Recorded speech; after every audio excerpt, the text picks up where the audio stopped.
اعوذ باللہ من الشیطان الرجیم بسم اللہ الرحمن الرحیم ان الذین یغضون اصواتهم عند رسول اللہ اولئک الذین امتحن اللہ قلوبهم للتقوی لهم مغفرۃ واجر عظیم۔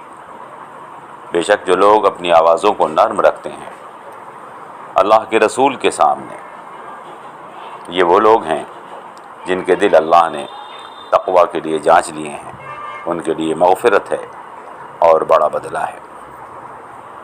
ان الذین ینادونک من وراء الحجرات اکثرهم لا یعقلون، بے شک جو لوگ آپ کو کمروں کے باہر سے پکارتے ہیں ان میں سے اکثر لوگ بے عقل ہیں۔ ولو انہم صبروا حتی تخرج الیہم لکان خیرا لہم واللہ غفور رحیم، اگر وہ انتظار کرتے یہاں تک کہ آپ ان کے پاس باہر تشریف لے آتے تو یہ ان کے لیے بہتر تھا، اور اللہ معاف فرمانے والا مہربان ہے۔ عزیزو، گزشتہ درس میں ہم بتا چکے ہیں کہ ان آیات میں اللہ تبارک و تعالی نے مسلمانوں کو آداب زندگی سکھائے ہیں۔ دین ہمیں ہر بات سکھاتا ہے، وہ ہمیں بولنا، چلنا، آواز دینا بھی سکھاتا ہے۔ ہم نے آپ سے بتایا تھا کہ بنو تمیم کے کچھ لوگ حضور اکرم صلی اللہ تعالی علیہ وسلم کے پاس آئے، وہ بدو یعنی گاؤں والے تھے۔ آپ جانتے ہیں کہ اکثر گاؤں والے سخت مزاج اور اکھڑ ہوتے ہیں۔ انسانوں کا معاملہ یہ ہے کہ اگر ان کو ادب اور تہذیب نہ سکھائی جائے تو وہ نہیں جان پاتے کہ بڑوں سے بات کیسے کی جائے گی، بات کرتے ہوئے آواز کو کیسے رکھا جائے۔ چیخ کر بولنا، کرخت آواز میں بولنا اچھی بات نہیں ہے، لیکن کئی لوگ اس بات کو نہیں جانتے۔ اللہ انہی لوگوں کو بتا رہا ہے کہ چیخ کر بولنا، زور کی آواز سے بولنا، کرخت آواز میں بولنا برا ہے۔ آہستہ آواز میں بولنا تقوی کی پہچان ہے۔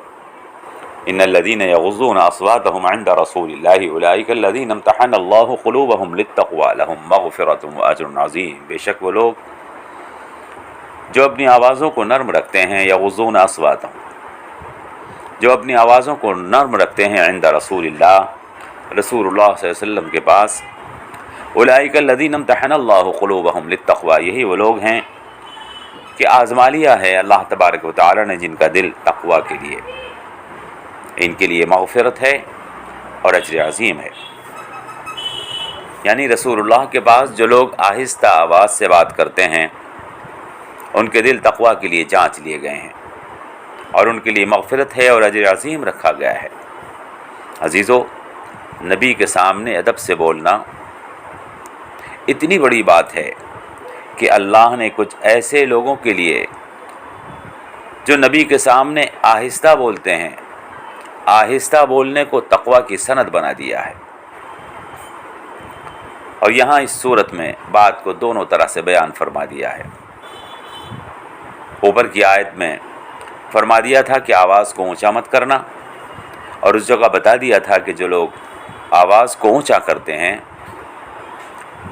اور ایسے بولتے ہیں جیسے کہ آپس میں ایک دوسرے سے بولتے ہیں، لا ترفعوا اصواتکم فوق صوت النبی ولا تجہروا له بالقول كجہر بعضکم لبعض، اگر کسی نے اونچی آواز سے نبی سے بات کی تو تمہارے اعمال برباد ہو جائیں گے، ان تحبط اعمالکم۔ اور یہاں پر فرما دیا کہ جو لوگ نیچی آواز سے، نرم آواز سے رسول اللہ صلی اللہ علیہ وسلم کے سامنے بات کرتے ہیں ان کے دل تقوی کے لیے آزما لیے گئے ہیں، اور یہ تقوی کے امتحان میں پاس ہیں، اللہ ان کو مغفرت اور اجر عظیم عطا فرمائے گا۔ عزیزو،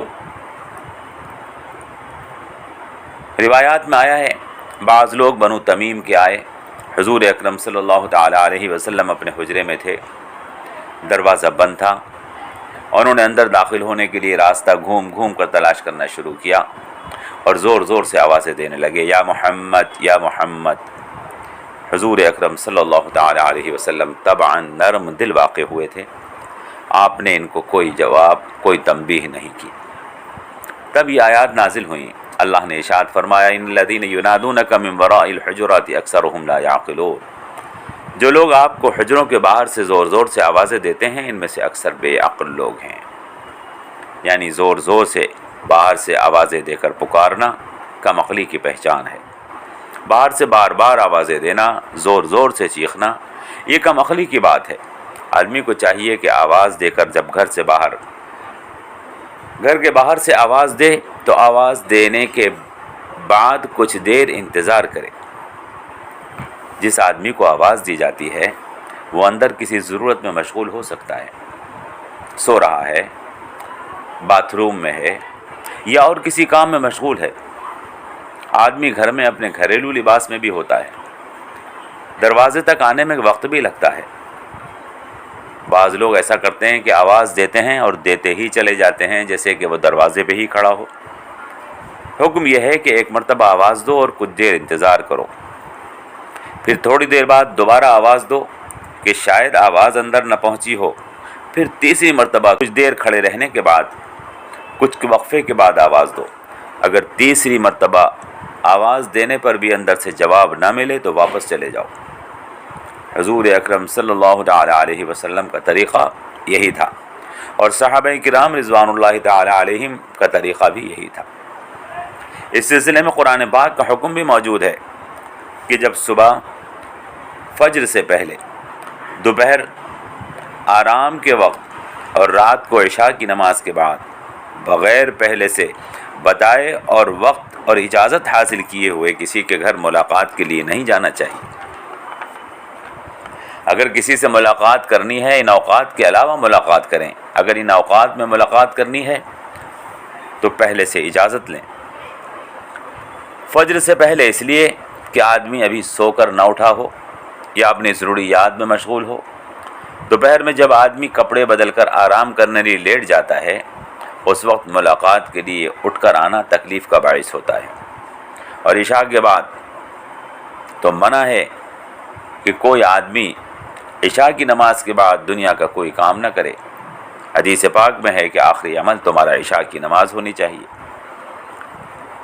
من قبل صلاة الفجر وحين تضعون ثيابكم من الظهيرة ومن بعد صلاة العشاء ثلاث عورات لكم ليس عليكم ولا عليهم جناح بعدهن. یہ آیت مبارکہ گزر چکی ہے، ہم اس کی تفسیر بیان کر چکے ہیں. جو صحابہ حضور اکرم صلی اللہ تعالی علیہ وسلم کے پاس رہتے تھے، حضور نے ان کی تربیت فرما دی تھی. ان کو معلوم تھا کہ آپ مختلف کاموں میں مصروف رہتے ہیں، عبادت بھی کرنی ہوتی ہے، گھریلو کام بھی ہوتے ہیں، دین کا کام بھی ہے، اور یہ مصروفیات ہیں، آرام بھی کرنا ہے. اس لیے آپ نے ملاقات کا بھی وقت طے کر دیا تھا. عموماً لوگ اسی وقت ملاقات کے لیے تشریف لاتے تھے. جب حضور اکرم صلی اللہ تعالی علیہ وسلم حجرت سے باہر آ کر بیٹھ جاتے تھے، اگر حضور موجود نہ ہوتے تھے تو مسجد میں بیٹھ کر لوگ انتظار کرتے تھے کہ جب آپ باہر تشریف لائیں گے تو پھر ملاقات کر لیں گے. مگر بعض نادان اور کم سمجھ لوگ ایسے تھے جو سمجھتے تھے کہ حضور نبی ہیں اور ہر وقت کسی سے ملاقات کرنا آپ کا فرض ہے،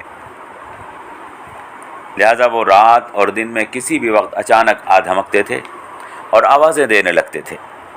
انہی لوگوں سے کہا گیا ہے کہ ان الذین ینادونک من وراء الحجرات اکثرهم لا یعقلون ولو انہم صبروا حتی تخرج الیہم لکان خیرا لہم واللہ غفور رحیم. جو لوگ باہر سے آوازیں لگاتے ہیں آپ کو کمروں کے باہر سے، اکثر ان میں سے بے عقل ہیں.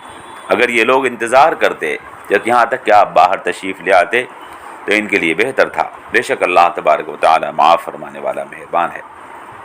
لیکن یہ عمل چونکہ لا علمی اور تربیت نہ ہونے کی وجہ سے ہوا تھا، ان لوگوں سے انہیں پہلے سے حکم اس طرح کا نہیں دیا گیا تھا، تو اللہ نے فرمایا کہ بے شک اللہ معاف فرمانے والا مہربان ہے، وہ غلطیوں کو درگزر فرمانے والا ہے.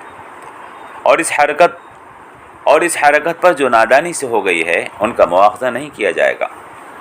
لیکن اگر کسی نے یہ حرکت جان بوجھ کر کی تو اللہ ان کی گرفت فرمائے گا. عزیزان، ان آیات سے ہمیں یہ نصیحت ملتی ہے کہ ہمیں بھی آج ملاقات کرتے ہوئے ان امور کا لحاظ رکھنا چاہیے. بالخصوص علماء اور بزرگوں کے تعلق سے بعض لوگ بڑے بے پرواہ ہوتے ہیں، کسی بھی وقت ملاقات کے لیے جا دھمکتے ہیں. وہ عبادت میں مشغول ہوں، اپنے گھر کے کام کاج میں مشغول ہوں، آرام میں مشغول ہوں، یا پڑھنے پڑھانے میں مشغول ہوں، تعلیم و تعلم میں مشغول ہوں، وہ لوگ پہنچ جاتے ہیں اور آوازیں دیتے رہتے ہیں کسی بھی وقت بغیر اجازت کے۔ یہ حرکت ان کی اللہ کو پسند نہیں آئے گی۔ اس قسم کی حرکتوں سے اعمال برباد ہو جاتے ہیں، دل میں برائی پیدا ہو جاتی ہے، آدمی کی طرف سے لوگوں کے دل میں کراہت پیدا ہونے لگتی ہے۔ اللہ سے دعا کیجیے اللہ تبارک و تعالی ہمیں قرآن کریم کی ہدایات پر عمل کرنے کی توفیق عطا فرمائے۔ والسلام علیکم ورحمۃ اللہ وبرکاتہ۔